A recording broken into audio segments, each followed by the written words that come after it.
Olá pessoal, sejam todos muito bem-vindos ao canal Alvorada Espiritual. Hoje nós vamos começar praticamente, efetivamente, o Livro dos Espíritos.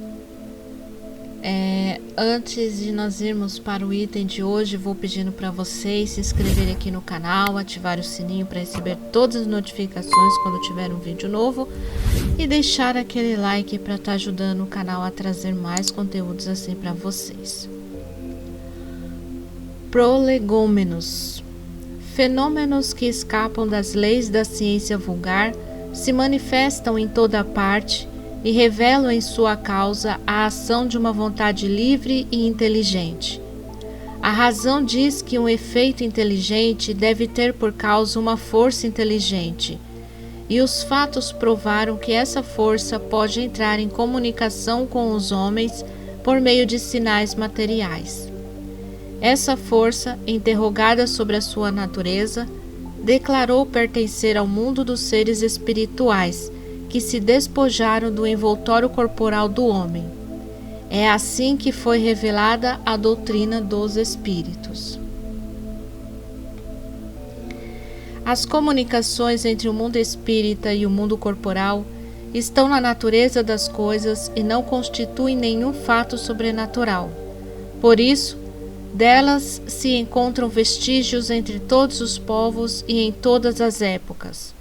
Hoje, elas são gerais e patentes para todo o mundo. Os espíritos anunciam que os tempos marcados pela providência para uma manifestação universal são chegados, e que, sendo os ministros de Deus e os agentes de sua vontade, sua missão é instruir e esclarecer os homens, abrindo uma nova era para a regeneração da humanidade. Este livro é a compilação dos seus ensinamentos.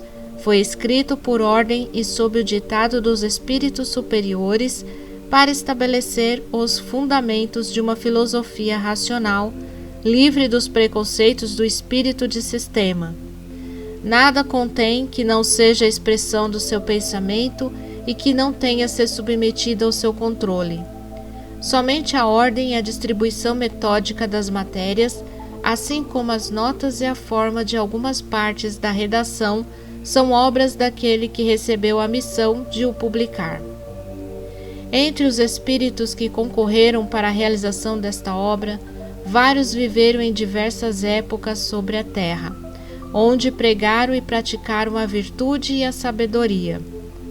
Outros não pertencem pelo seu nome a nenhum personagem do qual a história tenha guardado a lembrança, mas sua elevação é atestada pela pureza de sua doutrina e sua união com aqueles que trazem um nome venerado. Eis os termos pelos quais deram por escrito, e por intermédio de vários médios, a missão de escrever este livro. Ocupa-te com zelo e perseverança do trabalho que empreendeste, com o nosso concurso, porque esse trabalho é nosso. Nele pusemos as bases do novo edifício, que se eleva e deve um dia reunir todos os homens no mesmo sentimento de amor e de caridade. Mas antes de propagá-lo, nós o reveremos em conjunto a fim de controlar todos os detalhes. Estaremos contigo todas as vezes que o pedires, e para te ajudar em teus outros trabalhos, porque esta não é senão uma parte da missão que te está confiada, e que já te foi revelada por um dos nossos. Entre os ensinamentos que te são dados, há os que deves guardar só para ti, até nova ordem. Nós te indicaremos quando o momento de publicá-los tenha chegado. Até lá, medite-os, a fim de estar preparado quando dissermos: coloca na cabeça do livro a cepa de vinha que te desenhamos, porque ela é o emblema do trabalho do Criador.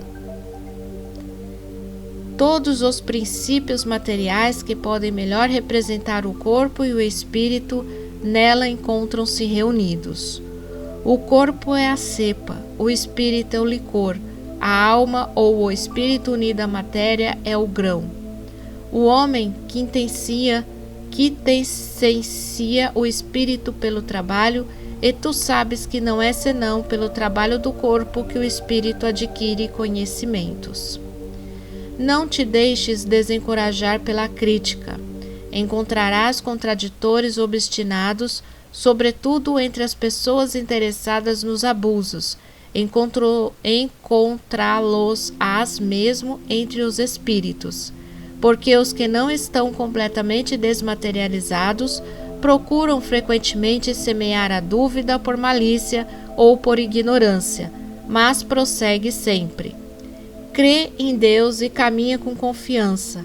Aqui estaremos para sustentar-te, e está próximo o tempo em que a verdade brilhará por toda a parte. A vaidade de certos homens que creem tudo saber e querem tudo explicar à sua maneira fará nascer opiniões dissidentes. Mas todos aqueles que tiverem visto o grande princípio de Jesus se confundirão no mesmo sentimento de amor ao bem e se unirão por um laço fraternal que abrangerá o mundo inteiro. Eles deixarão de lado as miseráveis disputas de palavras, para não se ocupar senão das coisas essenciais, e a doutrina será sempre a mesma quanto ao fundo para todos aqueles que receberão as comunicações dos espíritos superiores.